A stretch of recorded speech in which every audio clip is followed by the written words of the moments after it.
D19 एक दर्द, थकान और खामोशी के बीच। अब कहानी ने आगे बढ़ने का फैसला कर लिया। अक्षत से अब बर्दाश्त नहीं होता तो वह वापस अपने कमरे में चला जाता है। वहीं अक्षत के जाते ही रूहानी एक नज़र अक्षत को देख वापस अपना चेहरा झुका लेती है, क्योंकि वह जानती थी अक्षत वह चांद है जिससे पानी के वह ख्वाब तो देख सकती है, लेकिन अब उसे का नहीं सकती क्योंकि वह उसके लायक नहीं बची थी। उसकी जिंदगी पूरी तरीके से बर्बाद हो चुकी थी। फिर अक्षत की जिंदगी में तो क्या है, वह क्यों उसे अपना आएगा, यही सारी बातें रूहानी के दिमाग में चल रही थी। लेकिन अब वह अपना फैसला कर चुकी थी कि वह इंडिपेंडेंस बनेगी, किसी के ऊपर बोझ नहीं बनेगी। उसे खुशी की बातें सच लग रही थी।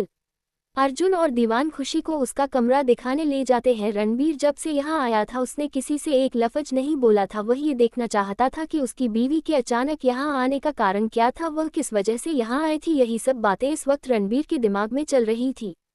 अर्जुन और दीवान खुशी और रणबीर को उनका कमर दिखाकर अपने अपने कमरे में चले जाते हैं। उन दोनों के जाते ही रणबीर कमरे के गेट को अंदर से लॉक करके पीछे से खुशी को अपनी बाहों में भर लेता है और कहता है, आज यहाँ रुकने का मतलब क्या था बीवी? अगर तुम चाहती तो तुम आराम से जा सकती थी, लेकिन दादा दादी के एक बार बोलने से तुम यहीं रुकने के लिए मान गई।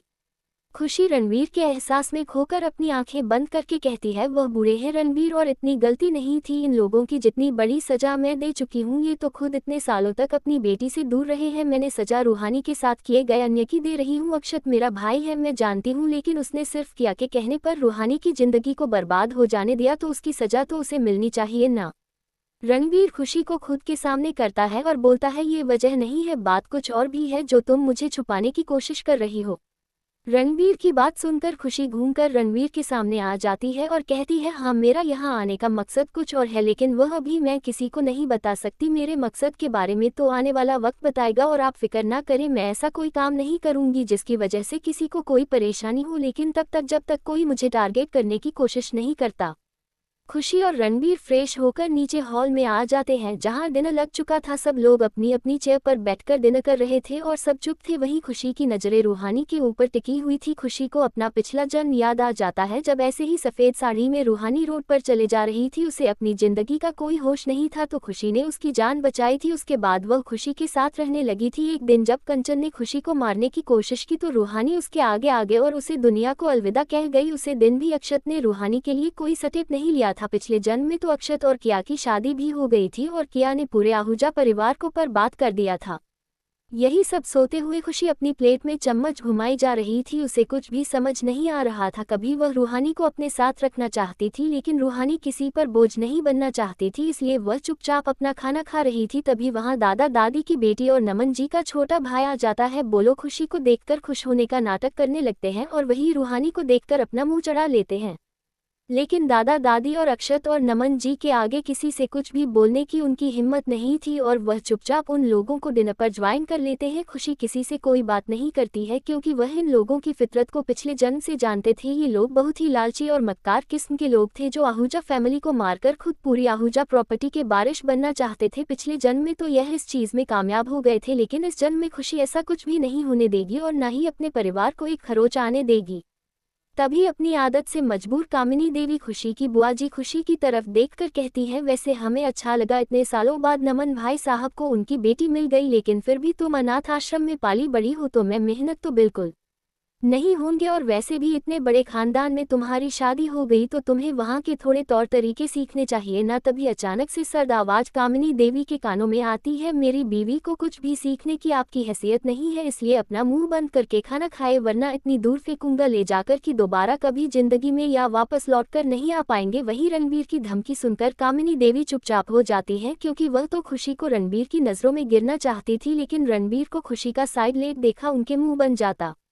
रणवीर खड़ा होकर खुशी के सर पर हाथ रखकर कहता है, बीवी मेरा खाना हो गया, मैं कमरे में जा रहा हूँ और कुछ अर्जेंट काम है, तुम जल्दी से आ जाना। रणवीर के वहाँ से जाते हैं। अब वहाँ का माहौल बहुत अजीब हो जाता है क्योंकि कामिनी जी सिर्फ रणवीर के डर की वजह से चुप थी, वरना वह किसी से नहीं डरती थी, सबको ऐसे ही बोलती थी। तभी वह रूहानी को टारगेट करके बोलते हैं, भाई साहब भाभी अपने विधवा को अपने घर में क्यों रख लिया? आप जानती है ना विधवाओं को घर में नहीं रखा जाता, उन्हें तो अलग से कमरा दिया जाता है। खुशी अपनी खतरनाक और सर्द आवाज में कामिनी देवी की तरफ देखकर बोलती है, बोलने से पहले सोच लिया कीजिए, आप भी तो विधवा हैं, आपको तो दादा दादी में इस घर से कहीं नहीं निकला जब से आपके पति की मौत हुई है। इसी घर में 13 डाले बैठी है आप, आपके पास आपका बेटा है, आपकी बहू है, बेटी है, फिर भी आप इस घर को छोड़कर जाती ही नहीं है। आपको भी किसी आश्रम में भर्ती करा देना चाहिए था ना, जहाँ आपके बाल कटवा के भगवा कपड़ा पहन के आपको बैठा दिया जाता। वही खुशी की इतनी कड़वी बात सुनकर कामिनी देवी के तन बदन में आग लग जाती है और वह चिल्लाते हुए कहती है, अपनी औकात में रहकर बोल। लड़की खड़ी हो जाती है और बुआ जी की तरफ उंगली पॉइंट करके कहती है, और आप भी अपनी औकात में रहकर बोलिए, आपको कोई हक नहीं बनता रूहानी के बारे में कुछ भी बोलने का। रूहानी इस घर की मेहमान है और मेहमानों के साथ आप लोग ऐसा व्यवहार करते हैं, यह मुझे नहीं पता था मिस्टर आहूजा। खुशी अपने पापा की तरफ देखकर बोलती है। नमन जी कामिनी जी की तरफ देखकर बोलते हैं, कितनी बार बोला है काम नहीं सोच समझकर बुला करो, लेकिन तुम्हारी यह मुंह फट होने की वजह से कभी तुम्हारा अपने पति और ससुराल वालों के साथ नहीं बनी। खुशी दादा दादी नमन जी अपनी माँ चाचा चाचा हुआ अक्षत अर्जुन और दीवान की तरफ देखकर बोलती है, आपके घर में मेहमानों को बुलाकर इंसल्ट किया जाता है ना, मैं भी इस घर की बेटी हूँ, इस घर पर मेरा भी बराबर का हक है। अगर आइंदा से किसी ने मुझसे बदतमीजी करने की कोशिश की ना तो भूल जाएगा कि मैं उसे घर में रहने दूंगी, और अगर प्यार से और इज्जत से रहना चाहो तो रह सकते हो, वरना बुआ जी आपको उठाकर मैं श्रद्धा आश्रम छोड़ आऊंगी और आपके भाई साहब और आपके पापा भी कुछ नहीं कर पाएंगे, याद रखना मेरी बात को। चलो रूहानी आंखों में आंसू भर के सबकी तरफ देखकर बोलती है, मुझसे गलती हो गई जो मैं यहाँ आए, मुझे यहाँ नहीं आना चाहिए था। आप लोग फिक्र मत कीजिए, कल सुबह होते ही मैं यहाँ से चली जाऊंगी। रूहानी का हाथ पकड़ उसे वहां से उसके कमरे में लेकर चली जाती है और उसे बैग पर बिठाकर रहती है। रूहानी अपने लिए लड़ना सीखो, कब तक दूसरों की बातें सुनती रहोगी? इसी तरह अगर खुद को इस सदी में लपेटकर दुखियारी बनकर रहोगी तो लोग फायदा उठाएंगे तुम्हारा। मैं हमेशा तुम्हें प्रोटेक्ट करने के लिए तुम्हारे साथ नहीं रहूंगी। हम आज मिले हैं और आज मैंने देख लिया कि तुम कितनी कमजोर हो, खुद को पहचानो रूहानी, वरना ये लोग तुम्हें जीने नहीं देंगे। ये समाज, यहाँ की यह सोच तुम्हें कहीं की नहीं छोड़ेगी। रूहानी नम आंखों से खुशी की तरफ देखकर बोलती है, मुझे नहीं पता था कि मुझे इस जन्म में कोई सारथी मिलेगा, तुम मेरे कृष्ण बने हो जो मुझे गीता का और समाज का ज्ञान दे रही हो। मैं तुमसे प्रॉमिस करती हूँ खुशी, कल से तुम्हारे सामने एक नई रूहानी होगी जो किसी से नहीं डरेगी, किसी के आगे नहीं झुकेगी, किसी का जुर्म बर्दाश्त नहीं करेगी और ना किसी को खुद पर उंगली उठाने का हक देगी। खुशी रूहानी के सर पर हाथ रख कमरे से बाहर चली जाती है, क्योंकि वह जानती थी उसका जल कुकड़ा पति जल जल कर कोयला बन गया होगा। जैसे ही खुशी अपने कमरे में पहुंचती है, रणबीर उसे खींचकर अपनी बाहों में भरकर उसके पूरे चेहरे को चूमने लगता है और खुशी की तरफ देखकर कहता है, चलो ना यार वापस घर, या अच्छा नहीं लग रहा है? खुशी रणबीर के हाथों पर हाथ रखकर कहती है, चलो अब। तुरंत ही वहां से रूहानी के कमरे में जाती है और रूहानी को अपने साथ लेकर वह तीनों लोग आहूजा मेंशन से मित्तल मेंशन के लिए निकल जाते हैं। तकरीबन 1 घंटे बाद वह तीनों मित्तल मेंशन पहुंच जाते हैं। इस वक्त मित्तल मेंशन में सब लोग बैठे हुए थे और बातें कर रहे थे। वहीं खुशी और रणबीर के साथ किसी अनजान लड़की को देखकर वह हैरान रह जाते हैं, तो खुशी उन्हें बताती है कि यह रूहानी है, उसकी दोस्त, और रूहानी को अपनी एक सर्वेंट आशा के साथ गेस्ट रूम में भेज देती है और उसे कपड़े देने को भी बोलती है। रूहानी के जाते ही खुशी सब की तरफ देखकर बोलते हैं, आप लोग भी जाए आराम कीजिए, कल सुबह इस बारे में बात करेंगे, ठीक है? सब लोग ओके बोलकर चले जाते हैं। तभी खुशी वीर की तरफ देखकर बोलती है, वीर रूहानी के बारे में एक एक इन्फॉर्मेशन मुझे कल सुबह तक चाहिए, उसके जन्म से लेकर और आज तक की एक भी इन्फॉर्मेशन मिस नहीं होनी चाहिए। वीर ओके बोलकर अपने कमरे में चला जाता है। तभी अचानक से किसी के चिल्लाने की आवाज आने लगती है। यह आवाज सुनकर सब लोग हाल में इकट्ठे हो जाते हैं और हैरानी से उसे कमरे की तरफ देखने लगते हैं जहां से चिल्लाने की आवाज आ रही थी। कौन चिल्ला रहा था और किसके चिल्लाने की आवाज आ रही थी? D20। तभी अचानक से किसी के चिल्लाने की आवाज आने लगती है। यह आवाज सुनकर सब लोग हाल में इकट्ठे हो जाते हैं और हैरानी से उसे कमरे की तरफ देखने लगते हैं जहां से चिल्लाने की आवाज आ रही थी। चिल्लाने की आवाज गेस्ट रूम से आ रही थी और गेस्ट रूम में इस वक्त रूहानी थी। ये देखकर जल्दी से खुशी और रणबीर गेस्ट रूम की तरफ चले जाते हैं, उसी के साथ शिव वीर राज। सब लोग उसे कमरे की तरफ चले जाते हैं। जैसे ही खुशी कमरे का दरवाजा खोलती है, अंदर बेड पर आंखें बंद करे रूहानी चिल्ला रही थी। वह ऐसे एक्ट कर रही थी जैसे कोई उसके ऊपर है, कोई उसके साथ जबरदस्ती कर रहा है। रूहानी की चीज इतनी दर्दनाक थी एक पल को तो खुशी की आंखों में भी आंसू आ गई। वह जल्दी से रूहानी के पास जाती है और उसे उठाने की कोशिश करती है, लेकिन वह नहीं उठ रही थी। वह आंखें बंद करे चिल्लाई जा रही थी, प्लीज छोड़ दो, प्लीज छोड़ो, ऐसा मत करो मेरे साथ, मेरे पापा हैं, क्यों मेरे पापा की इज्जत बर्बाद कर रहे हो, छोड़ दो मुझे, छोड़ दो, बहुत बुरी तरीके से चिल्लाई जा रही थी। रणबीर की आंखों में भी आज पहली बार नमी थी, क्योंकि आज तक कभी भी उसने कोई ऐसा सीन नहीं देखा था, लेकिन आज उसे एहसास हो गया था कि एक लड़की के साथ जब उसकी बिना मर्जी की कोई जबरदस्ती करता है तो उसे लड़की पर इस बात का कितना गहरा असर पड़ता है। रणबीर एक तक रूहानी को देखे जा रहा था और उसके मन में यही चल रहा था कि एक लड़की की ना को लोग उसकी ना को क्यों नहीं समझते, क्यों उसकी ना को हमें बदलने की कोशिश करते हैं। खुशी काफी देर से रूहानी को होश में लाने की कोशिश कर रही थी, लेकिन रूहानी अपने हाथ पर चलकर चिल्लाई जा रही थी। खुशी एकदम से रूहानी के गाल पर तेज से थप्पड़ लगा देती है। थप्पड़ इतनी तेज का था कि रूहानी होश में आ जाती है। अपने सामने सबको देखकर उसे समझ ही नहीं आता कि हुआ क्या, लेकिन अपनी हालत देख को समझ जाती है कि एक बार फिर वह अपनी पिछली जिंदगी को अपने सपने में जी रही थी। ये देखकर वह रोने लगती है। खुशी की रूहानी को अपने सीने से लगा लेती है। रूहानी जोर जोर से रो रही थी। रूहानी के रोने में इतना दर्द था कि पत्थर दिल इंसान भी रोने लग जाए। पत्थर दिल इंसान रणवीर, मित्तल, शिव, राजवीर, यहाँ तक कि वहाँ खड़े सर्वेंट के आंखों में भी आंसू थे। किसी को समझ ही नहीं आ रहा था इस मासूम सी लड़की के साथ कितनी हैवानियत कोई कैसे कर सकता है। अगर आज वह आदमी जिंदा होता ना तो रणवीर उसे इतनी मौत मारता कि अगले जन्म में इंसान का जन्म लेने से पहले भी 100 बार सोच लेता।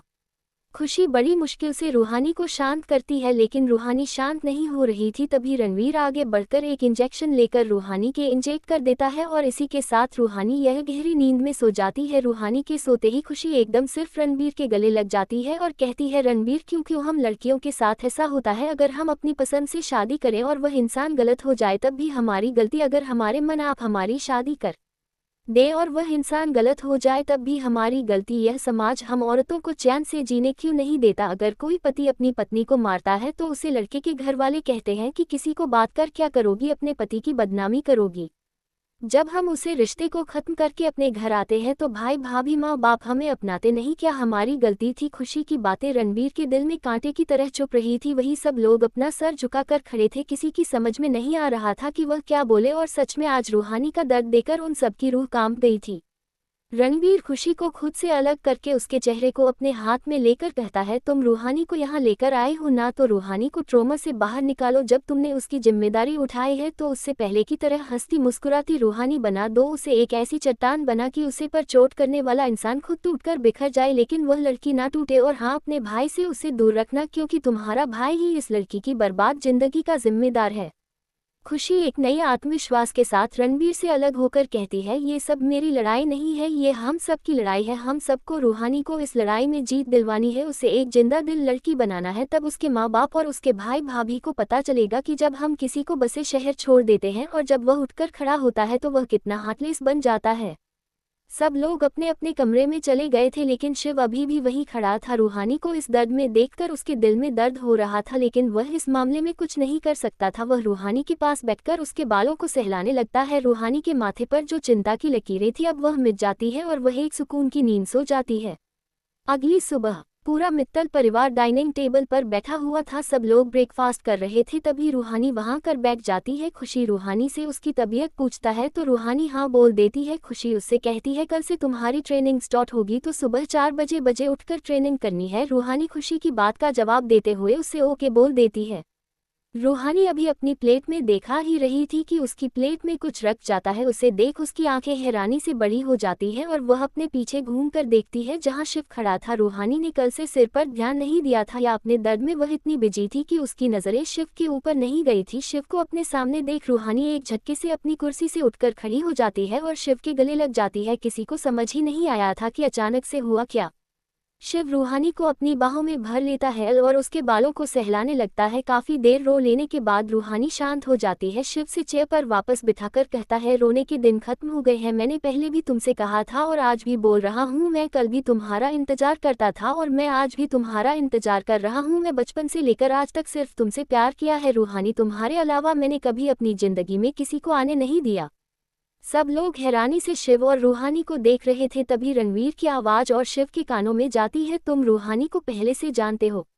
शिव एक नज़र रणबीर और खुशी को देखने के बाद बोलता है, हाँ मैं रूहानी को बचपन से जानता हूँ। मैं और रूहानी बचपन के दोस्त थे। बचपन से लेकर जवानी तक का सफ़र हमने एक साथ तय किया था। एक दिन मैं रूहानी को प्रपोज करने गया था तो उसी दिन उसने मुझे बताया कि वह आज अक्षत को प्रपोज करने वाली है। अक्षत में रूहानी और किया, हम चारों एक ग्रुप थे और हम चारों की दोस्ती की मिसालें दी जाती थी पूरे कॉलेज में, लेकिन किया जैसी दिखती थी वैसी नहीं थी और यह बात मैं और रूहानी अच्छे से जानते थे और हमने अक्षत को समझने की बहुत कोशिश की लेकिन वह नहीं माना। जब रूहानी ने उसे प्रपोज किया तो उसने रूहानी को रिजेक्ट करके बहुत कुछ उल्टा सीधा सुनाया क्योंकि उसे लगता था कि रूहानी अक्षत से प्यार करती थी, इसलिए वह हमेशा किया के खिलाफ अक्षत को भड़काने की कोशिश करती थी। लेकिन यह अक्षत की सबसे बड़ी गलतफहमी थी। हम सिर्फ उसे किया से बचना चाहते थे। मैंने कभी भी रूहानी को नहीं बताया कि मैं उससे मोहब्बत करता था। एक दिन अचानक मुझे पता चला कि रूहानी की शादी हो गई है। मैं बहुत रोया था उसे दिन। फिर मैंने सोचा जब रूहानी अपनी ज़िंदगी में खुश है तो मुझे उसे खुश रहने देना चाहिए। और यही मेरी सबसे बड़ी गलती थी भाई कि मैं रूहानी को ढूंढने नहीं गया, मैं उससे मिलने नहीं गया क्योंकि मुझे नहीं बर्दाश्त होता भाई इसकी मांग में किसी और के नाम का सिंदूर, उसके गले में किसी और के नाम का मंगलसूत्र। रूहानी चुपचाप शिव की सारी बातें सुन रही थी। वह अभी अपनी आंखों से आंसू बहाए जा रही थी लेकिन एक लफ्ज नहीं बोला था उसने। वह क्या बोलते कि उसके एक गलत फैसले में उसकी ज़िंदगी बर्बाद कर दी। खुशी जल्दी से अपनी चेयर से उठकर खड़ी होती है और कहती है, ठीक है कल से बहुत रोना धोना हो गया, अब इस घर में वह कोई रोना धोना नहीं करेगा वरना मुझसे बुरा कोई नहीं होगा। और शिव अब से तुम्हारी जिम्मेदारी है कि तुम रूहानी को सेल्फ डिपेंडेंट बनाओगे, ठीक है, और हर वक्त साइन की तरह उसके साथ रहोगे। मोहब्बत की है ना तो मोहब्बत का फर्ज भी दिखाओ। पहले ही रूहानी तुमसे प्यार ना करे लेकिन उसे प्रोटेक्ट तो तुम कर ही सकते हो ना, इस समाज से, इस दुनिया से और इस समाज की उसे गंदी सोच से जो एक औरत के ऊपर हमेशा गलत इल्जाम लगाती है। सब लोग हमें अपनी गर्दन हिला अपना ब्रेकफास्ट करने लगते हैं। तभी रणवीर के फ़ोन पर एक मैसेज आता है। वह मैसेज पढ़ता है फिर एकदम से अपनी चेयर से उठकर कहता है, मेरी एक अर्जेंट मीटिंग है, चलता हूँ, शाम को मिलेगा। और वह बिना खुशी की तरफ देखे वहाँ से बाहर चला जाता है। किसका फ़ोन आया था रणबीर को और ऐसा क्या काम था कि रणबीर ने एक नज़र खुशी को देखना भी जरूरी नहीं समझा? क्या कोई आने वाला तूफान है या फिर कोई एक नई साजिश जानने के? D21 एक घने अंधेरे जंगल के बीचों बीच एक गाड़ी आकर रुकती है। उसे गाड़ी का दरवाजा खुलता है और उसमें से रणबीर बाहर निकलता है। रणबीर का ऑरा इस वक्त बहुत भयानक था। ऐसा लग रहा था जैसे साक्षात देवल सामने खड़ा हो। रणवीर ने इस वक्त पूरे काले कपड़े पहने हुए थे और उसके आगे चेहरे पर मास्क लगा हुआ था। उसके पीछे 5 लोग चल रहे थे जिनका चेहरा भी आधे मास्क से रखा हुआ था। वह सब लोग एक हवेली के अंदर जाकर बैठ जाते हैं। वहाँ किसी के चिल्लाने की आवाज़ आ रही थी। रणबीर इरिटेट होकर कहता है, रजत कितनी बार बोला है मुझे इतनी लाउड आवाज़ पसंद नहीं है, तो ये बात जाकर बंद करो वरना मैं तुम्हारी आवाज़ हमेशा के लिए बंद कर दूंगा। रणवीर की इतनी भयानक आवाज़ सुनकर रजत की रूह कांप जाती है और वह अपने मन में कहता है, ये रणवीर सर तो तभी अच्छे लगते हैं जब यह मैडम के साथ होते हैं, वरना अकेले में तो ये खूंखार जानवर बन जाते हैं। लेकिन मैं उनके मुँह पर नहीं कह सकता वरना मेरी ज़िंदगी मेरे हाथों से चली जाएगी। तभी रणवीर के सामने किसी को लाकर पटक दिया जाता है। रणवीर के चेहरे पर एक अजीब सी मुस्कुराहट थी। रणवीर उस आदमी की तरफ देखकर कहता है, बहुत शौक है ना तुझे मेरी बीवी के फोटोज खींचने का, उसकी फोटोज को सोशल मीडिया पर डालने की कोशिश करने का, लेकिन तू भूल गया था कि तू किसकी फोटो खींच रहा है और सोशल मीडिया पर डालने की कोशिश कर रहा है। तू जानता है ना मैं कौन हूँ और तुम मेरी बीवी को बदनाम करना चाहता था। उसका पूरा नाम खुशी रणवीर मित्तल है और यह रणवीर मित्तल अपनी जान की इज्जत मन हो सम्मान के लिए तो जैसे 1000 लोगों को जिंदा जमीन में दफन देगा और किसी को कानो कान खबर भी नहीं होगी। वह आदमी अपने दोनों हाथ जोड़कर कहता है, मुझे माफ़ कर दो सर, मुझसे गलती हो गई। यह सब मैंने अपनी बहन के लिए किया था। मेरी बहन आपसे बहुत प्यार करती है और वह आपके ऑफिस में ही काम करती है। वह आपके लिए पूरी तरीके से पागल है। वह हर कीमत पर आपसे शादी करके आपके साथ एक खुशहाल जिंदगी बिताना चाहती है और जिस दिन से उसे पता चला कि आपकी शादी किसी और से हो चुकी है वह पागलों जैसी हरकत करती है। बस इसी गुस्से में मैंने ये सब कुछ किया। रणवीर गुस्से में उसे आदमी की गर्दन पकड़कर उठाकर कहता है, मुझसे प्यार करती है तो यह उसकी गलती थी, मेरी नहीं। और इन सब में मेरी बीवी की क्या गलती थी जिसकी फोटो तू वायरल करना चाहता था? और तुझे क्या लगा तू कुछ भी करेगा और मुझे पता नहीं चलेगा? पहले दिन से नज़र थी मेरी तेरे ऊपर। जिस दिन पहली बार तू मेरी बीवी के आसपास नजर आया था उसे दिन से नज़र थी मेरी तेरे ऊपर। ये तुझे क्या लगा इतना आसान है मेरी बीवी को बदनाम करना? तुझे क्या लगता है मैं अपनी बीवी को छोड़कर तेरी उसे पागल बहन से शादी करूंगा? मेरे पीछे हजारों लड़कियां पड़ी हुई है, इसका मतलब ये तो नहीं है कि मैं सारी लड़कियों से शादी कर लूंगा। मेरी बीवी मेरी इज्जत है, मेरा मन है, मेरा सम्मान है। अगर किसी ने मेरे सम्मान को, मेरे इज्जत को बर्बाद करने की कोशिश की तो मैं उसकी जान ले लूंगा। और रही तेरी बहन की बात, तो अपनी बहन को समझ सकता था ना कि तू एक शादीशुदा मर्द के पीछे क्यों पड़ी है। तुझे कोई भी लड़का मिल जाता तो अपनी बहन को समझाना, उसे यहाँ से कहीं दूर लेकर चला जाता। वक्त के साथ तो सब कुछ भूल जाती, लेकिन नहीं, तुझे तो इस गलत हरकत में अपनी बहन का साथ देना था ना। तुझे क्या लगता है तू अपनी बहन का नाम नहीं लगा तो मुझे पता नहीं चलेगा कि यह सब चीजों की मास्टरमाइंड तेरी बहन थी। तभी रजत रणबीर की तरफ देखकर कहता है, सर एक बात और पता चली है। रणबीर रजत की तरफ देखा है तो रजत अपना सर झुकाकर कहता है, सर आपके ऑफिस में जो चोरी हुई थी वह भी उसकी बहन नहीं की थी। वह इन सब में मैडम को फंसाना चाहती थी, लेकिन तब तक उसे यह नहीं पता था कि मैडम आपकी पत्नी है। उसे लगा था मैडम कोई मूली सी एम्प्लॉइंग है तो यह उन्हें फंसाकर इस ऑफिस से बाहर कर सकती है। वहीं दूसरी तरफ लंदन में वेदांश कल रात से कोयल की फ्लैट के नीचे खड़ा था, लेकिन कोयल ने ना उसे घर के अंदर आने दिया था और ना ही उससे कोई बात की थी। वेदांश ने कान पकड़कर उससे माफी मांगी थी, लेकिन अब कोयल पर वेदांश की किसी बात का कोई असर नहीं हो रहा था, क्योंकि वेदांश ने कोयल के आत्मसम्मान को चोट पहुंचाई थी। एक औरत सब कुछ बर्दाश्त कर सकती है, लेकिन कोई उसके कैरेक्टर पर उंगली उठाने यह वह कभी बर्दाश्त नहीं कर सकती। पिछले एक हफ्ते से वेदांश कोयल को मनाने की कोशिश कर रहा था, लेकिन कोयल वेदांश की किसी बात को सुनने के लिए तैयारी नहीं थी। ऐसा लग रहा था कि कोयल ने अपने अंदर की सारी फीलिंग्स को मार दिया है, लेकिन वह वेदांश को मौका नहीं देना चाहती थी, या वह वेदांत को सजा दे रही थी उसके किए गए हर एक गलत बात की। कोयल बालकनी की आड़ में खड़ी होकर नीचे खड़े वेदांश को देख रही थी, क्योंकि कल रात से ही बहुत तेज बर्फबारी हो रही थी और उसे बर्फबारी में भी वेदांश अभी भी बाहर रोड पर खड़ा था। वेदांश का पूरा शरीर ठंडा पड़ गया था, उसका चेहरा नीला पड़ गया था और ठंड की वजह से वह बुरी तरीके से कांप रहा था। कोयल को लगा था कि थोड़ी बहुत देर में वेदांश वहां से चला जाएगा, लेकिन वेदांश नहीं गया था। कोयल अभी भी आड़ में छुपकर वेदांश को देख रही थी। वेदांश का शरीर उसका साथ नहीं दे रहा था पूरी रात ठंड में रहने की वजह से। जब वेदांश लड़खड़ा कर गिरने लगता है, ये देखकर कोयल जल्दी से अपने फ्लैट से निकलकर भागकर रोड पर पहुंच जाती है, और जब तक वह रोड पर पहुंचती है तब तक वेदांश जमीन में गिर चुका था और उसके सर से हल्का हल्का खून बहने लगा था, क्योंकि वह बहुत तेज जमीन में गिरा था। कोयल वहां के गार्ड की मदद से वेदांश को अपने फ्लैट में ले जाती है और गार्ड से कहकर वेदांश के कपड़े चेंज करवा देती है, लेकिन वेदांश का पूरा शरीर ठंडा पड़ चुका था। ऐसा लग रहा था जैसे उसके शरीर में कोई गर्माहट, कोई एनर्जी रही नहीं थी। कोयल ने डॉक्टर को भी फोन किया था, लेकिन डॉक्टर ने आने से साफ मना कर दिया था, क्योंकि ऐसी बर्फबारी में वह बाहर निकाल कर अपनी जान को खतरे में नहीं डाल सकता था। लेकिन डॉक्टर ने कोयल को बता दिया था कि वह कैसे वेदांश के शरीर को गर्मी दे सकती है।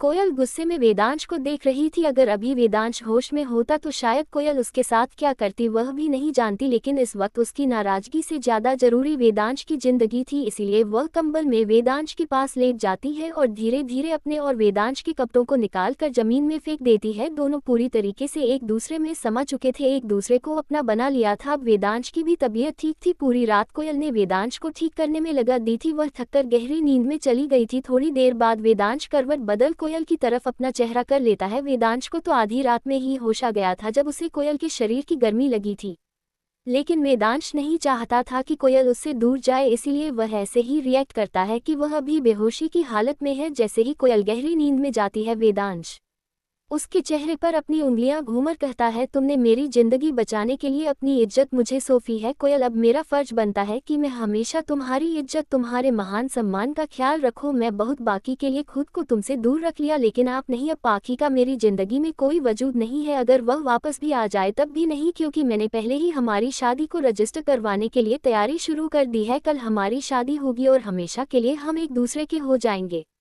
इंडिया, रात की तकरीबन 11 बजे के आसपास रणबीर घर वापस आता है। जैसे ही वह घर में कदम रखता है, देखता है डाइनिंग टेबल पर खुशी अपना सर रखकर सो रही थी। वह रणबीर का इंतजार करते करते सो गई थी, क्योंकि आज उसने अपने ऑफिस से छुट्टी ली थी। वह आज का पूरा दिन रणबीर के साथ बिताना चाहती थी, लेकिन रणबीर बिना खुशी से कुछ कहे या बिना खुशी की कोई बात सुन वहां से चला गया था। लेकिन रणबीर ने भी उसे पूरा दिन कोई कॉल नहीं किया, इसलिए खुशी ने भी उसे कॉल करके नहीं पूछा। रणबीर खुशी के पास जाकर उसे अपनी बाहों में उठा कमरे में ले जाकर बेड पर लेटकर आराम से ब्लैंकेट से कर देता है और वॉशरूम में चला जाता है। रणबीर के वहां से जाते ही खुशी अपनी आंखें खोलकर वॉशरूम के गेट को देखते हैं और फिर अपनी आंखें बंद करके ब्लैंकेट से खुद को कर लेती है। ऐसा कुछ था जो शायद खुशी को पता था और रणबीर खुशी से छुपाना चाहता था। डी 22 अगली सुबह लंदन।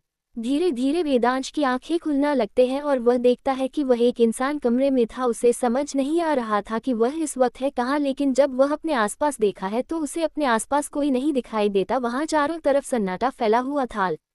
वेदांश जैसे ही खुद की हालत देखता है वह एकदम सकते में आ जाता है। उसे कुछ समझ ही नहीं आ रहा था कि हो क्या रहा है। अचानक से वेदांश की नज़र सामने वॉल पर लगी कोयल की फोटो पर चली जाती है और वह समझ जाता है कि यह कमरा कोयल का है और कल रात जो कुछ भी हुआ वह उसके और कोयल के बीच हुआ था। ये देखकर वह जल्दी से अपनी पेंट उठाकर पहना है और चारों तरफ कोयल को ढूंढने लगता है।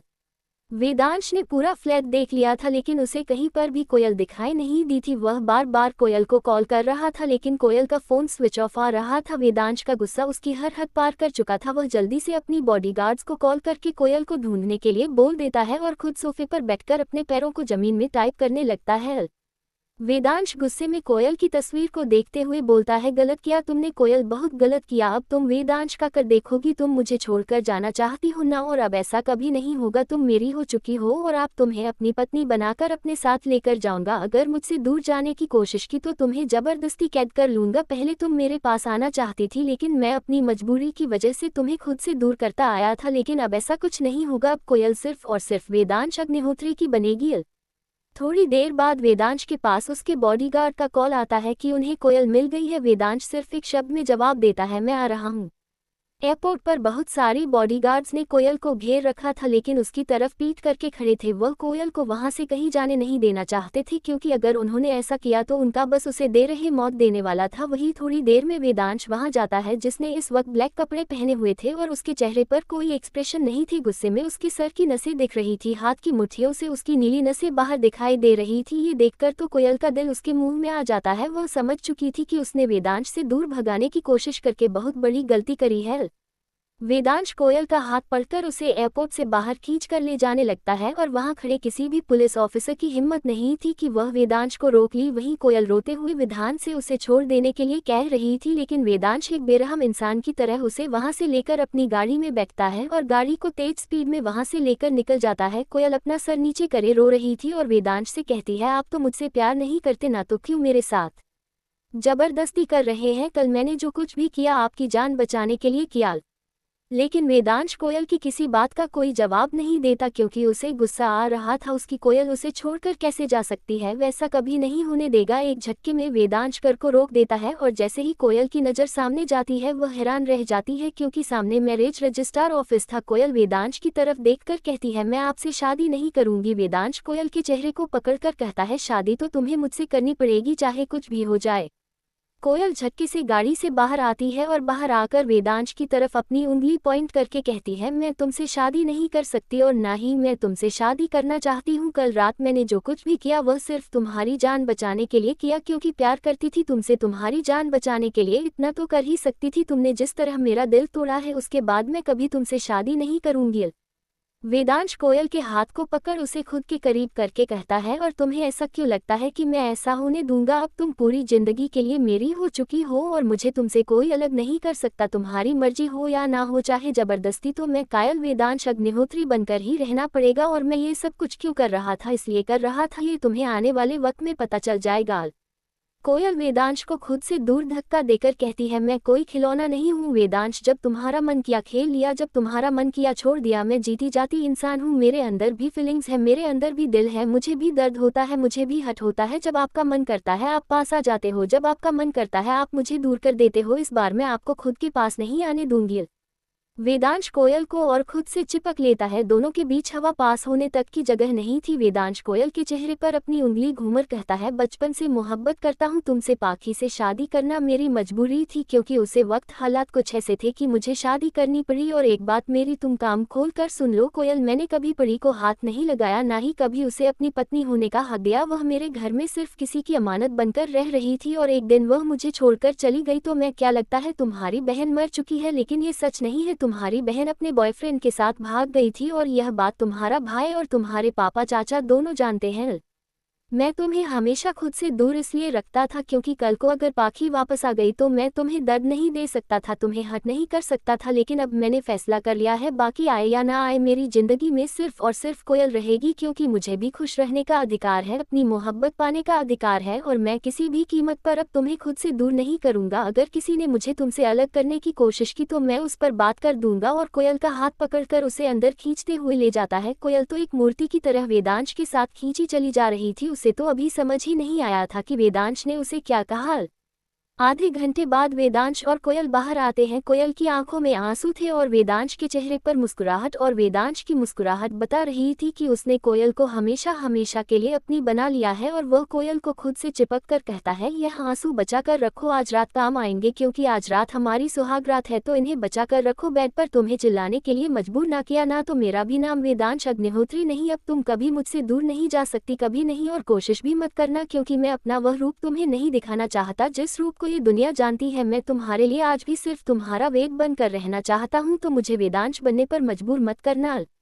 कोयल बिना वेदांश की बात का जवाब दिए जाकर वेदांश की कार में बैठ जाती है और वह गाड़ी वहां से सीधा वेदांश के मेंशन के लिए निकल जाती है। वेदांश मेंशन में आकर कोयल को लेकर अपने कमर में चला जाता है और कमरे में आने के बाद वह कोयल की तरफ देखकर कहता है, तुम्हारी जरूरत का हर सामान यहाँ मौजूद है, और हाँ, बिना मेरी इजाजत के इस मेंशन से बाहर मत जाना, और ना ही यहाँ के बॉडीगार्ड तुम्हें बाहर जाने देंगे।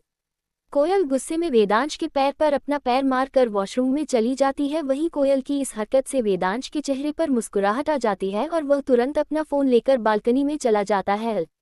वॉशरूम के अंदर कोयल आईने के सामने खड़ी थी और उसके चेहरे पर एक बड़ी सी मुस्कुराहट थी। वह अपनी मांग में भर सिंदूर और गले में पड़े मंगलसूत्र को छूकर देख रही थी और अपने मन में रहती है, मेरा प्लेन कामयाब हो गया, मुझे मेरा वेदांश मिल गया। वेदांश को तो पता ही नहीं ये सब कुछ मैं जानबूझ कर किया, क्योंकि मैं जानती थी अगर उसे वक्त में उसके साथ कहीं रहती तो वह हम दोनों के बीच हुए उसे रिश्ते को मारने से इनकार कर देता। इसीलिए मैं जानबूझकर एयरपोर्ट गई थी और ऐसे प्रिटेंड किया कि मैं उसे छोड़कर जा रही हूँ, और मैं जानती थी वह मुझे कभी खुद से दूर नहीं जाने देगा, क्योंकि कल रात बेहोशी की हालत में उसने मुझे सारा सच बता दिया था और मुझे मेरी मोहब्बत मिल गई थी। लेकिन उसे मोहब्बत को एक रिश्ते का नाम देना था, और अब मैं कोयल वेदांश अग्निहोत्री हूँ, कोई भी पाखी मुझे मेरे वेदांश से अलग नहीं कर सकती। D22 अगली सुबह लंदन। धीरे धीरे वेदांश की आंखें खुलना लगते हैं और वह देखता है कि वह एक इंसान कमरे में था। उसे समझ नहीं आ रहा था कि वह इस वक्त है कहाँ, लेकिन जब वह अपने आसपास देखा है तो उसे अपने आसपास कोई नहीं दिखाई देता। वहाँ चारों तरफ सन्नाटा फैला हुआ था। वेदांश जैसे ही खुद की हालत देखता है वह एकदम सत्ते में आ जाता है। उसे कुछ समझ ही नहीं आ रहा था कि हो क्या रहा है। अचानक से वेदांश की नज़र सामने बॉल पर लगी कोयल की फोटो पर चली जाती है और वह समझ जाता है कि यह कमरा कोयल का है और कल रात जो कुछ भी हुआ वह उसके और कोयल के बीच हुआ था। ये देखकर वह जल्दी से अपनी पेंट उठाकर पहना है और चारों तरफ कोयल को ढूंढने लगता है। वेदांश ने पूरा फ्लैट देख लिया था लेकिन उसे कहीं पर भी कोयल दिखाई नहीं दी थी। वह बार बार कोयल को कॉल कर रहा था लेकिन कोयल का फोन स्विच ऑफ आ रहा था। वेदांश का गुस्सा उसकी हर हद पार कर चुका था। वह जल्दी से अपनी बॉडीगार्ड्स को कॉल करके कोयल को ढूंढने के लिए बोल देता है और खुद सोफे पर बैठकर अपने पैरों को जमीन में टाइप करने लगता है। वेदांश गुस्से में कोयल की तस्वीर को देखते हुए बोलता है, गलत किया तुमने कोयल, बहुत गलत किया। अब तुम वेदांश का कर देखोगी, तुम मुझे छोड़कर जाना चाहती हो ना, और अब ऐसा कभी नहीं होगा। तुम मेरी हो चुकी हो और आप तुम्हें अपनी पत्नी बनाकर अपने साथ लेकर जाऊंगा। अगर मुझसे दूर जाने की कोशिश की तो तुम्हें जबरदस्ती कैद कर लूंगा। पहले तुम मेरे पास आना चाहती थी लेकिन मैं अपनी मजबूरी की वजह से तुम्हें खुद से दूर करता आया था, लेकिन अब ऐसा कुछ नहीं होगा। अब कोयल सिर्फ और सिर्फ वेदांश अग्निहोत्री की बनेगी। थोड़ी देर बाद वेदांश के पास उसके बॉडीगार्ड का कॉल आता है कि उन्हें कोयल मिल गई है। वेदांश सिर्फ एक शब्द में जवाब देता है, मैं आ रहा हूँ। एयरपोर्ट पर बहुत सारी बॉडीगार्ड्स ने कोयल को घेर रखा था लेकिन उसकी तरफ पीठ करके खड़े थे। वह कोयल को वहां से कहीं जाने नहीं देना चाहते थे, क्योंकि अगर उन्होंने ऐसा किया तो उनका बस उसे दे रहे मौत देने वाला था। वही थोड़ी देर में वेदांश वहां जाता है जिसने इस वक्त ब्लैक कपड़े पहने हुए थे और उसके चेहरे पर कोई एक्सप्रेशन नहीं थी। गुस्से में उसके सर की नसें दिख रही थी, हाथ की मुट्ठियों से उसकी नीली नसें बाहर दिखाई दे रही थी। ये देखकर तो कोयल का दिल उसके मुंह में आ जाता है। वह समझ चुकी थी कि उसने वेदांश से दूर भगाने की कोशिश करके बहुत बड़ी गलती करी है। वेदांश कोयल का हाथ पकड़कर उसे एयरपोर्ट से बाहर खींच कर ले जाने लगता है और वहां खड़े किसी भी पुलिस ऑफिसर की हिम्मत नहीं थी कि वह वेदांश को रोक ली। वहीं कोयल रोते हुए विधान से उसे छोड़ देने के लिए कह रही थी, लेकिन वेदांश एक बेरहम इंसान की तरह उसे वहां से लेकर अपनी गाड़ी में बैठता है और गाड़ी को तेज स्पीड में वहां से लेकर निकल जाता है। कोयल अपना सर नीचे करे रो रही थी और वेदांश से कहती है, आप तो मुझसे प्यार नहीं करते ना, तो क्यों मेरे साथ जबरदस्ती कर रहे हैं? कल मैंने जो कुछ भी किया आपकी जान बचाने के लिए किया। लेकिन वेदांश कोयल की किसी बात का कोई जवाब नहीं देता क्योंकि उसे गुस्सा आ रहा था। उसकी कोयल उसे छोड़कर कैसे जा सकती है? वैसा कभी नहीं होने देगा। एक झटके में वेदांश कर को रोक देता है और जैसे ही कोयल की नज़र सामने जाती है वह हैरान रह जाती है क्योंकि सामने मैरिज रजिस्ट्रार ऑफिस था। कोयल वेदांश की तरफ देखकर कहती है, मैं आपसे शादी नहीं करूंगी। वेदांश कोयल के चेहरे को पकड़कर कहता है, शादी तो तुम्हें मुझसे करनी पड़ेगी चाहे कुछ भी हो जाए। कोयल झटके से गाड़ी से बाहर आती है और बाहर आकर वेदांश की तरफ अपनी उंगली पॉइंट करके कहती है, मैं तुमसे शादी नहीं कर सकती और ना ही मैं तुमसे शादी करना चाहती हूँ। कल रात मैंने जो कुछ भी किया वह सिर्फ तुम्हारी जान बचाने के लिए किया क्योंकि प्यार करती थी तुमसे। तुम्हारी जान बचाने के लिए इतना तो कर ही सकती थी। तुमने जिस तरह मेरा दिल तोड़ा है उसके बाद मैं कभी तुमसे शादी नहीं करूंगी। वेदांश कोयल के हाथ को पकड़ उसे खुद के करीब करके कहता है, और तुम्हें ऐसा क्यों लगता है कि मैं ऐसा होने दूंगा? अब तुम पूरी जिंदगी के लिए मेरी हो चुकी हो और मुझे तुमसे कोई अलग नहीं कर सकता। तुम्हारी मर्जी हो या ना हो, चाहे जबरदस्ती, तो मैं कायल वेदांश अग्निहोत्री बनकर ही रहना पड़ेगा। और मैं ये सब कुछ क्यों कर रहा था? इसलिए कर रहा था, ये तुम्हें आने वाले वक्त में पता चल जाएगा। कोयल वेदांश को खुद से दूर धक्का देकर कहती है, मैं कोई खिलौना नहीं हूँ वेदांश। जब तुम्हारा मन किया खेल लिया, जब तुम्हारा मन किया छोड़ दिया। मैं जीती जाती इंसान हूँ, मेरे अंदर भी फीलिंग्स है, मेरे अंदर भी दिल है, मुझे भी दर्द होता है, मुझे भी हट होता है। जब आपका मन करता है आप पास आ जाते हो, जब आपका मन करता है आप मुझे दूर कर देते हो। इस बार मैं आपको खुद के पास नहीं आने दूंगी। वेदांश कोयल को और खुद से चिपक लेता है। दोनों के बीच हवा पास होने तक की जगह नहीं थी। वेदांश कोयल के चेहरे पर अपनी उंगली घूमर कहता है, बचपन से मोहब्बत करता हूँ तुमसे, पाखी से शादी करना मेरी मजबूरी थी क्योंकि उसे वक्त हालात कुछ ऐसे थे कि मुझे शादी करनी पड़ी। और एक बात मेरी तुम काम खोल कर सुन लो कोयल, मैंने कभी परी को हाथ नहीं लगाया, ना ही कभी उसे अपनी पत्नी होने का हक दिया। वह मेरे घर में सिर्फ किसी की अमानत बनकर रह रही थी और एक दिन वह मुझे छोड़कर चली गई। तो मैं क्या लगता है तुम्हारी बहन मर चुकी है? लेकिन ये सच नहीं है, तुम्हारी बहन अपने बॉयफ्रेंड के साथ भाग गई थी और यह बात तुम्हारा भाई और तुम्हारे पापा चाचा दोनों जानते हैं। मैं तुम्हें हमेशा खुद से दूर इसलिए रखता था क्योंकि कल को अगर पाखी वापस आ गई तो मैं तुम्हें दर्द नहीं दे सकता था, तुम्हें हर्ट नहीं कर सकता था। लेकिन अब मैंने फैसला कर लिया है, बाकी आए या ना आए मेरी जिंदगी में सिर्फ और सिर्फ कोयल रहेगी क्योंकि मुझे भी खुश रहने का अधिकार है, अपनी मोहब्बत पाने का अधिकार है और मैं किसी भी कीमत पर अब तुम्हें खुद से दूर नहीं करूंगा। अगर किसी ने मुझे तुमसे अलग करने की कोशिश की तो मैं उस पर बात कर दूंगा। और कोयल का हाथ पकड़कर उसे अंदर खींचते हुए ले जाता है। कोयल तो एक मूर्ति की तरह वेदांश के साथ खींची चली जा रही थी। उसे तो अभी समझ ही नहीं आया था कि वेदांश ने उसे क्या कहा। आधे घंटे बाद वेदांश और कोयल बाहर आते हैं। कोयल की आंखों में आंसू थे और वेदांश के चेहरे पर मुस्कुराहट, और वेदांश की मुस्कुराहट बता रही थी कि उसने कोयल को हमेशा हमेशा के लिए अपनी बना लिया है। और वह कोयल को खुद से चिपक कर कहता है, यह आंसू बचा कर रखो, आज रात काम आएंगे क्योंकि आज रात हमारी सुहाग रात है, तो इन्हें बचा कर रखो। बेड पर तुम्हें चिल्लाने के लिए मजबूर ना किया ना, तो मेरा भी नाम वेदांश अग्निहोत्री नहीं। अब तुम कभी मुझसे दूर नहीं जा सकती, कभी नहीं, और कोशिश भी मत करना क्योंकि मैं अपना वह रूप तुम्हें नहीं दिखाना चाहता जिस रूप को ये दुनिया जानती है। मैं तुम्हारे लिए आज भी सिर्फ तुम्हारा वेद बनकर रहना चाहता हूँ, तो मुझे वेदांश बनने पर मजबूर मत करना। कोयल बिना वेदांश की बात का जवाब दिए जाकर वेदांश की कार में बैठ जाती है और वह गाड़ी वहां से सीधा वेदांश के मेंशन के लिए निकल जाती है। वेदांश मेंशन में आकर कोयल को लेकर अपने कमरे में चला जाता है और कमरे में आने के बाद वह कोयल की तरफ देखकर कहता है, तुम्हारी जरूरत का हर सामान यहाँ मौजूद है और हाँ, बिना मेरी इजाजत के इस मेंशन से बाहर मत जाना और ना ही यहाँ के बॉडीगार्ड तुम्हें बाहर जाने देंगे। कोयल गुस्से में वेदांश के पैर पर अपना पैर मारकर वॉशरूम में चली जाती है। वहीं कोयल की इस हरकत से वेदांश के चेहरे पर मुस्कुराहट आ जाती है और वह तुरंत अपना फोन लेकर बालकनी में चला जाता है। वॉशरूम के अंदर कोयल आईने के सामने खड़ी थी और उसके चेहरे पर एक बड़ी सी मुस्कुराहट थी। वह अपनी मांग में भर सिंदूर और गले में पड़े मंगलसूत्र को छूकर देख रही थी और अपने मन में रहती है, मेरा प्लेन कामयाब हो गया, मुझे मेरा वेदांश मिल गया। वेदांश को तो पता ही नहीं ये सब कुछ मैं जानबूझ कर किया क्योंकि मैं जानती थी अगर उसे वक्त में उसके साथ कहीं रहती तो वह हम दोनों के बीच हुए उसे रिश्ते को मारने से इनकार कर देता। इसलिए मैं जानबूझकर एयरपोर्ट गई थी और ऐसे प्रिटेंड किया कि मैं उसे छोड़कर जा रही हूँ और मैं जानती थी वह मुझे कभी खुद से दूर नहीं नहीं जाने देगा, क्योंकि कल रात बेहोशी की हालत में उसने मुझे सारा सच बता दिया था और मुझे मेरी मोहब्बत मिल गई थी, लेकिन उसे मोहब्बत को एक रिश्ते का नाम देना था। और अब मैं कोयल वेदांश अग्निहोत्री हूँ, कोई भी पाखी मुझे मेरे वेदांश से अलग नहीं कर सकती। बीते इस आईने के सामने खड़ी कोयल अभी भी अपने मंगलसूत्र को छूकर खुद को विश्वास दिला रही थी कि अब उसका वेदांश सिर्फ उसका है। वही कमरा से बाहर वेदांश बहुत टेंशन में था, क्योंकि कोयल ने उसे बात करने से मना कर दिया था और अब वह यही सोच रहा था कि वह कोयल को कैसे मनाए और कैसे अपने रिश्ते को एक नया नाम, एक नई पहचान दे। फायर। थोड़ी देर बाद कोयल वॉशरूम से बाहर आती है और बिना वेदांश की तरफ देख बेड पर जाकर लेट जाती है और खुद को ब्लैंकेट से कर लेती है। वही वेदांश कोयल की हर एक हरकत को बहुत गौर से देख रहा था, क्योंकि उसे समझ ही नहीं आ रहा था कि वह क्या बोलकर और कैसे कोयल को सारा सच बताए, कैसे उसे उसकी बहन के बारे में बताए। उसे कुछ भी समझ नहीं आ रहा था।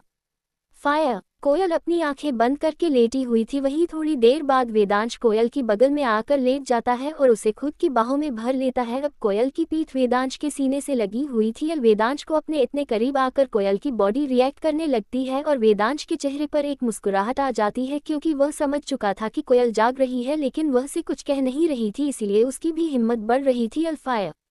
वेदांश अपने चेहरे को कोयल की गर्दन में छुपा लेता है और अपनी होठों से उसकी गर्दन को किस करने लगता है, लेकिन कोयल कोई रिएक्ट नहीं करती। वेदांश अपनी हंस की और मदहोश कर देने वाली वॉइस में कोयल के कान में बोलता है, अब नाटक मत करो, मैं जानता हूँ तुम मुझे छोड़कर कभी नहीं जा सकती और तुमने जो यह नाटक किया था ना, मुझे छोड़कर जाने का सब पता है, मुझे जानबूझकर कर रही थी ना कि मुझे एहसास हो कि मैं तुम्हारे बिना नहीं रह सकता। तो हाँ, नहीं रह सकता तुम्हारे बिना। इतना कह वेदांश कोयल के ऊपर आ जाता है। फायर। अब कोयल वेदांश के नीचे दबी हुई थी और वेदांश कोयल के पूरे चेहरे पर अपने होठों से छोटी छोटी किस कर रहा था। कोयल गहरी गहरी सांस ले रही थी और गहरी गहरी सांस लेने की वजह से कोयल का सीन वेदांश के सीने से टच हो रहा था और वेदांश के दिल में दिजाए पैदा हो रही थी। वेदांश एक झटके में कोयल के ब्लाउज को उसके शरीर से अलग कर देता है और उसके होठों को अपने कब्जे में ले लेता है और अपने एक हाथ से कोयल की इनरवियर को निकाल कर फेंक देता है। वहीं अब कोयल और वेदांश का सीन बिना किसी रुकावट के एक दूसरे के संपर्क में आ रहा था। उसी के साथ वेदांश अपने काबू से बाहर होता जा रहा था। फायर। 10 मिनट हो चुके थे, लेकिन ना ही कोयल वेदांश से दूर जाने की कोशिश कर रही थी और ना ही वेदांश कोयल को छोड़ रहा था। एक दूसरे की जीव एक दूसरे से लड़ रही थी और दोनों ही फ्रेंड्स किस करने में मग्न थे, दोनों ही एक दूसरे से दूर नहीं जा रहे थे। जब कोयल को सांस लेने में दिक्कत होती है तब जाकर वेदांश कोयल के होठों को रहा करता है और उसके साइन पर अपने होठों को रख उसके सीने को शक करने लगता है। वही अपने एक हाथ से उसके दूसरे उभार को जोर जोर से मसल रहा था। इसी के साथ कोयल की सिसकियां पूरे कमरे में गूंज रही थी। दिल दिल स्माइलिंग फेस। वेदांश धीरे धीरे कोयल के सारे कपड़ों को बेड से नीचे फेंक देता है और खुद के कपड़ों को भी निकाल कर फेंक देता है। दोनों अब बिना किसी पहन के एक दूसरे के सामने थे। कल जो कुछ हुआ था उसे वक्त वेदांश होश में नहीं था, लेकिन आज वेदांत पूरी तरीके से होश में था और वह पूरे होशो हवास में कोयल को अपना बना रहा था। वही कोयल अपनी आंखें बंद करे पेट पर तड़प रही थी, क्योंकि वेदांश उसके ऊपर कोई रहम नहीं कर रहा था, बल्कि वह बहुत वाइल्ड हो चुका था और कोयल के पूरे शरीर पर वेदांश के दिए गए निशान थे। वही वेदांश धीरे से कोयल के कान में कहता है, सॉरी जान, और एक झटके में कोयल के अंदर समा जाता है। वही कोयल की एक चीख निकल जाती है, क्योंकि यह उसका सेकंड टाइम था और सेकंड टाइम में भी उसे दर्द हो रहा था। Smiling face, smiling face. दोनों अपनी मोहब्बत भरी दुनिया में मग्न थे और एक दूसरे को पूरी तरीके से का लेना चाहते थे। वहीं वेदांश ने रणबीर को फोन करके बता दिया था कि उसने कोयल से शादी कर ली है और अब वह अपनी पूरी जिंदगी कोयल के साथ बिताना चाहता है। रणबीर को भी इससे कोई दिक्कत नहीं थी, क्योंकि पाखी ने जो कुछ भी वेदांश के साथ किया था इसके लिए वह कभी भी परी को माफ नहीं कर सकता था। भले ही वह उसकी बहन थी, लेकिन उसने जो किया वह गलत था। अल्फायर। वहीं दूसरी तरफ एक नॉर्मल से घर में एक लड़की किचन में काम कर रही थी और एक लड़का पीछे से उसे लड़की पर चिल्लाई जा रहा था और उसे लड़की की आंखों में आंसू थे और वह लड़का उसे लड़की के बालों को पकड़ बेरहमी से दीवार पर पटक कर किचन से बाहर चला जाता है। उसे लड़के के जाते ही वह लड़की किचन की जमीन पर बैठकर रोने लगती है और कहती है, मैंने जो उसके साथ किया था मुझे आज उसी का फल मिल रहा है, मुझे उसको दर्द देने की सजा मिल रही है। अगर मैं यहाँ से निकल सके तो मैं वापस तुम्हारी जिंदगी में आना चाहूंगी वेद, और फिर कभी तुम्हें छोड़कर नहीं जाऊंगी। अल्फायर।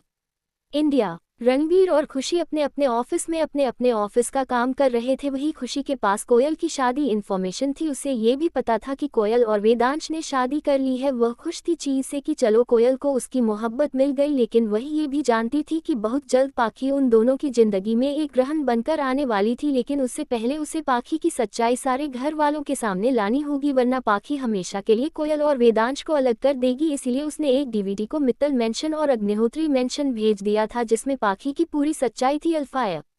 रणबीर अपने ऑफिस में बैठा काम कर रहा था, तभी उसके पास खुशी का कॉल आता है। वह उसे बताती है कि उसने पाखी की डीवीडी मित्तल और अग्निहोत्री मेंशन भेज दी है, क्योंकि वह नहीं चाहती आगे वाले समय में कभी भी बाकी वेदांश और कोयल की जिंदगी में दखल दे, इसलिए करना जरूरी था। रणबीर को भी सब में कोई बुराई नहीं लगती, क्योंकि वह एक की वजह से दो जिंदगियां पर बात नहीं कर सकता था, इसलिए वह भी खुशी के फैसले में उसके साथ था। अल्फाया रणबीर खुशी से बोलता है क्या उसका काम खत्म हो गया। खुशी रहती है नहीं, अभी नहीं, थोड़ा काम बाकी है। रणबीर खुशी की बात सुनकर कहता है मैं तुम्हारे ऑफिस आ रहा हूँ, मुझे आज तुम्हारी जरूरत है। खुशी ओके बोल देती है। रणबीर कॉल कट कर अपने ऑफिस से निकल जाता है, क्योंकि उसे खुशी के पास पहुंचना था। वह नहीं चाहता था कि इन सब में वह अपनी बीवी को भूल जाए या उसे पर ध्यान न दे पाए। अल्फाया मित्तल मेंशन में एक बॉडीगार्ड जाकर दादाजी को एक डीवीडी देकर कहता है दादाजी आपके लिए आया है, और जिसने भेजा उसने कहा है कि पूरी फैमिली साथ बैठकर देखे। दादाजी को भी इसमें कोई बुराई नहीं लगती, तो वह सी बॉडीगार्ड से टीवी में उसे डीवीडी को कनेक्ट करवा देते हैं और पूरा परिवार इस वक्त हाल में मौजूद था। जैसे जैसे वह डीवीडी चल रही थी, मित्तल मेंशन का माहौल बिगड़ता जा रहा था। दादाजी गुस्से में चीखते हुए कहते हैं इस लड़की की हिम्मत कैसे हुई इतना बड़ा धोखा करने की, और शादीशुदा होकर भी किसी दूसरे के लड़के के साथ भाग गई। अगर इससे शादी नहीं करनी थी वेदांश से तो ये हमें पहले ही बता देती, वेदांश की जिंदगी बर्बाद करने की क्या जरूरत थी। अल्फाया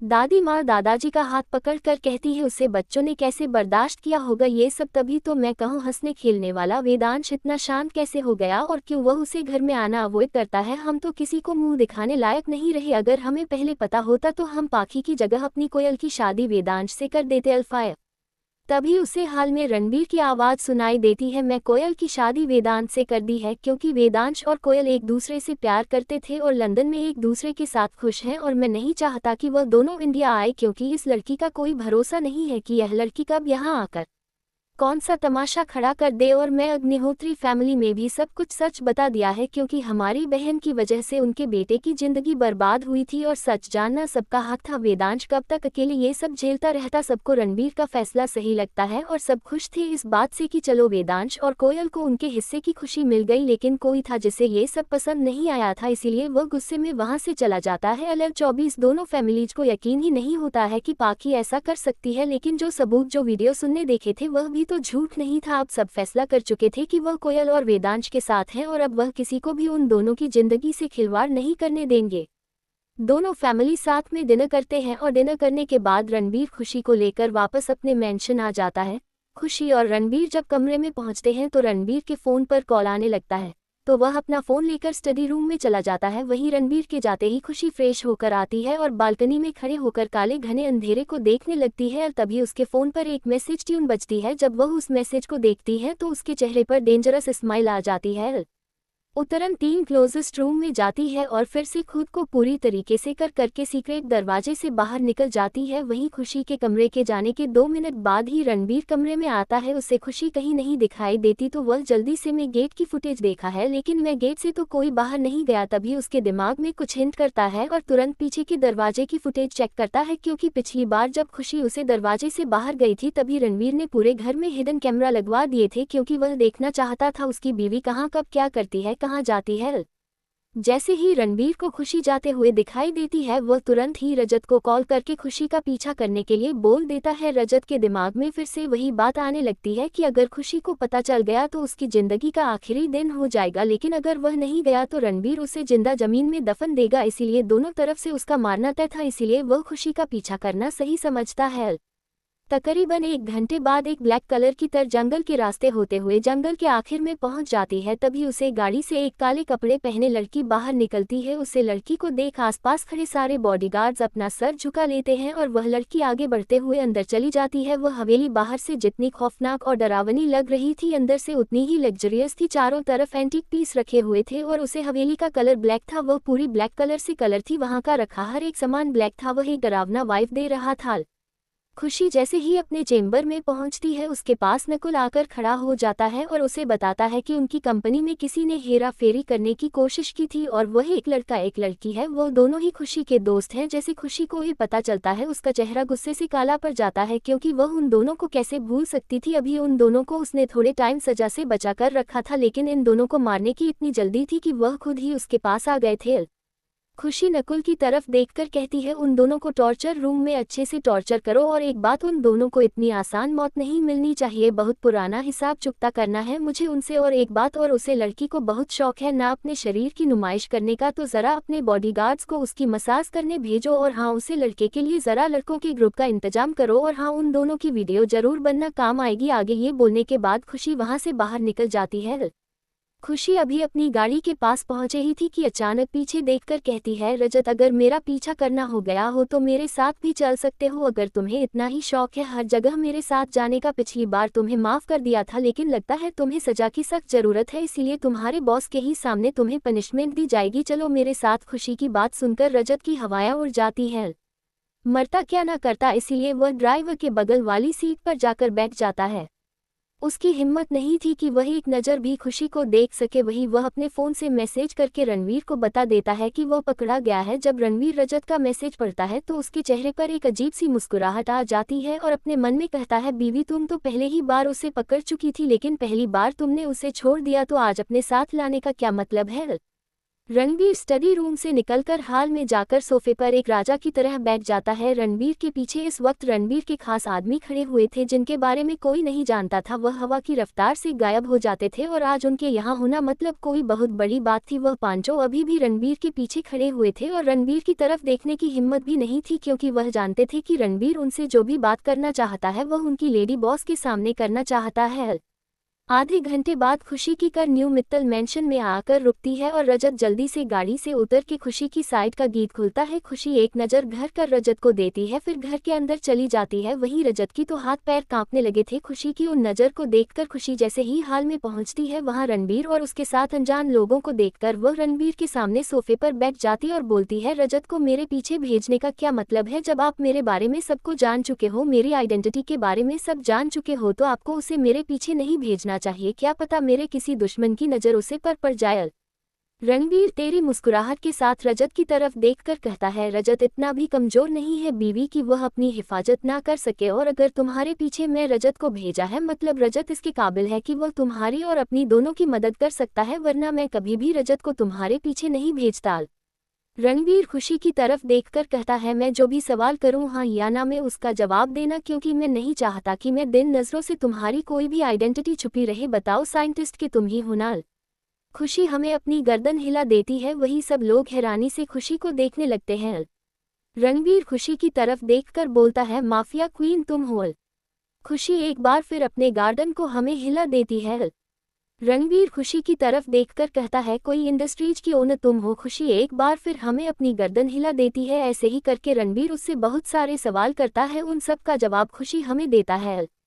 रणबीर खड़े होकर खुशी के पास आता है और उसके साइड में बैठकर कहता है, जब तुम इतनी कैपेबल थी तो उसे शर्मा फैमिली के इशारों पर क्यों चल रही थी? जब तुम पल भर में ताका पलट कर सकती हो, अपने दुश्मनों को मौत के घाट उतार सकती हो, तो फिर उन जैसे बेमतलब के इंसानों के साथ रहने का क्या मतलब था? खुशी रणबीर की आंखों में आंखें डालकर बोलता है, क्योंकि मैं उन्हें अपनी फैमिली मानती थी, और जब बात फैमिली की आती है ना, तो कितना भी बड़ा माफिया की हो या माफिया किन बोलो, धोखा खा ही जाते हैं। और वैसे भी उन लोगों ने जो किया वह इसलिए किया क्योंकि मैंने वह अपने साथ होने दिया, और अब ऐसा कभी नहीं होगा कि शर्मा फैमिली मुझे नुकसान पहुंचा, क्योंकि कल एक बहुत बड़ा झटका शर्मा फैमिली को लगने वाला है और कल से शर्मा फैमिली के उल्टे दिन शुरू हो चुके हैं। रजत के साथ साथ को पांचों लोग हैरानी से खुशी को देख रहे थे। किसी को समझ ही नहीं आ रहा था कि खुशी माफिया क्वीन और क्वीन इंडस्ट्रीज की मालकिन है। सब लोग खुशी के बारे में जानकर सच में आप उसे अपनी लेडी बॉस मानने लगे थे, वरना पहले उन्हें लगता था कि उनके बॉस ने ऐसे ही किसी मासूम लड़की से शादी कर ली है जो उसके बॉस के पैसों पर मजे करना चाहती है। लेकिन अब सच्चाई जानकर उन सबको अपनी सोच पर शर्मिंदगी हो रही थी, लेकिन वह ये बात अपने बॉस और लेडी बॉस के सामने नहीं बोल सकते थे।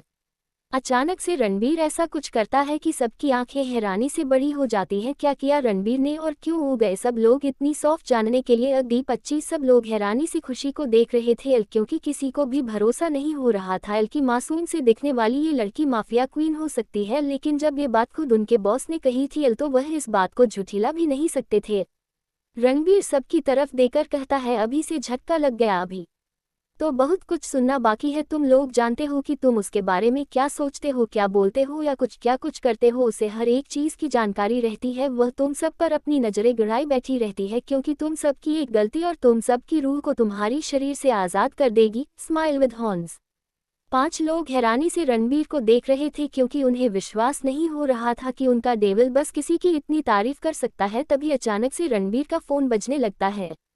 रणबीर जल्दी से अपना कॉल अटेंड करता है। तभी सामने से कुछ कहा जाता है जिसे सुनकर रणबीर गुस्से से पागल हो जाता है और वह जल्दी से अपना फोन का टीवी ऑन कर देता है, जिस पर ब्रेकिंग न्यूज चल रही थी कि खुशी मेहरा का अपने ही दोस्त के साथ अफेयर। यह वीडियो और फोटोज बहुत तेजी से वायरल हो रहे थे। रणवीर जैसे जैसे ये न्यूज़ पढ़ रहा था और देख रहा था वैसे वैसे उसका गुस्सा उसके आपे से बाहर होता जा रहा था। उसे यकीन नहीं आ रहा था कि उसकी बीवी उसे धोखा दे सकती है या ये सिर्फ नज़रों का फेर है। उसे सच्चाई पता करनी होगी वरना वह अपनी बीवी का विश्वास को देगा। ऐसे ही किसी की बातों पर यकीन करके रणवीर जल्दी से रजत की तरफ देखकर कहता है, रजत जल्दी से ही न्यूज़ हटाओ। वही अपने कमरे के गेट पर खड़ी खुशी नीचे खड़े सारे लोगों का रिएक्शन देख रही थी। उसे पहले से ही यकीन था कि उसका पति इन सब अफवाहों पर कभी भी शक नहीं करेगा, लेकिन था तो वह एक मर्द ही ना, कब तक उसके दिल में शक नहीं आता। इसीलिए खुशी ने सोच रखा था कि वह इन सबको जड़ से खत्म कर देगी। ना रहेगा बांस ना बजेगी बांसुरी। खुशी जल्दी से अपने कमरे में जाती है और अपने लैपटॉप को लेकर उसे पर काम करने लगती है। लैपटॉप की कीबोर्ड पर खुशी की उंगलियां ऐसे डांस कर रही थी जैसे कोई पियानो बज रहा हो। 10 मिनट के अंदर अंदर सारी न्यूज़ हट चुकी थी और वहां जितने भी कमेंट थे सब हट चुके थे। और जी सोशल मीडिया प्लेटफॉर्म से यह न्यूज़ वायरल हुई थी उसको भी खुशी ने हैक कर लिया था और उसे पता लग चुका था ये सब किसी और का नहीं बल्कि किसी अपने का काम है।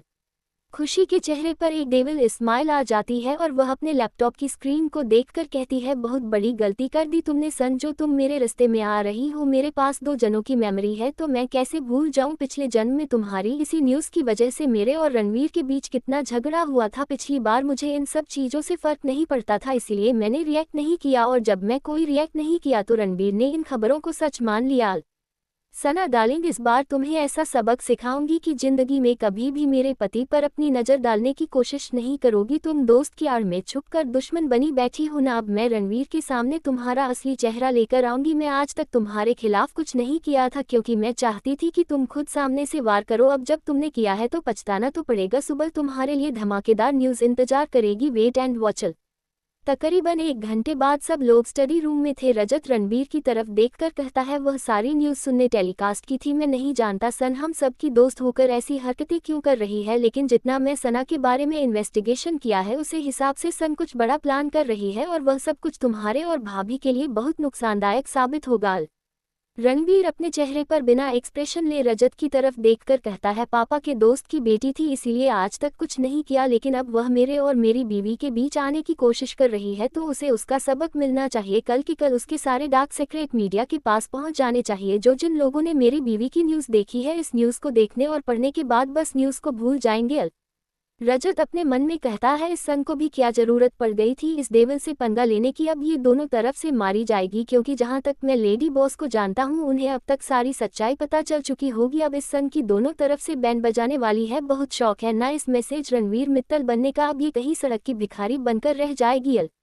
रणवीर काफी देर से रजत के चेहरे को पढ़ने की कोशिश कर रहा था क्योंकि हर पल रजत के चेहरे पर अजीब अजीब से एक्सप्रेशन आ रहे थे। बाकी के भी चारों लोग रजत को देख रहे थे। तभी रणबीर की ठंडी आवाज रजत के कानों में पहुंचती है, अगर उसको कोश ना हो गया हो तो अपना काम करो जाकर। रणवीर की बात सुनकर रजत हड़बड़ा जाता है और जल्दी से वहां से गायब हो जाता है जैसे वह कोई मिस्टर इंडिया हो। यह अंत नहीं था, यहीं से अगले अध्याय की असली शुरुआत होने वाली थी। 126-26